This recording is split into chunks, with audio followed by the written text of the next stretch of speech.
ચીલ સ્કૂલેથી આવી અને મને પૂછ્યું, મમ્મી મને લાગી છે ભૂખ, મને નાસ્તામાં કંઈક આપ. તો કાંઈ રસોડામાં જોયું તો કાંઈ હતું નહીં, એટલે મેં ફટોફટ લઈ લીધી 2 રોટલી, અને રોટલી આવી જ રીતને નાની એવી સાઇઝમાં કટિંગ કરી લીધી છે. આવી નવી કટિંગ કરી અને નાની એવી ડુંગળી કટિંગ કરી, એક ટમેટું કટિંગ કરી લીધું.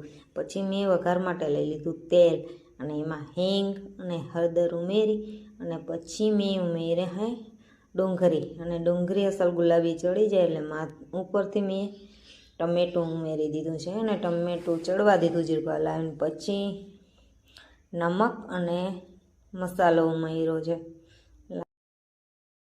પછી નૂડલ્સ મારા દેશી રોટલીને આવી રીતના ઉમેરીને થોડી વાર મેં હલાવી રાખ્યા, એટલે બધો રસો નૂડલ્સમાં ચડી જાય રોટલીમાં, અને એને ખાવાની મજા કંઈક અલગ જ છે. તો આવી રીતને ટ્રાય કરજો એકવાર તમે બનાવવા માટે, મસ્ત એવા બને છે. અને મારો વિડીયો ગમ્યો હોય તો લાઈક, શેર અને સબસ્ક્રાઈબ કરવાનું ભૂલતા નહીં.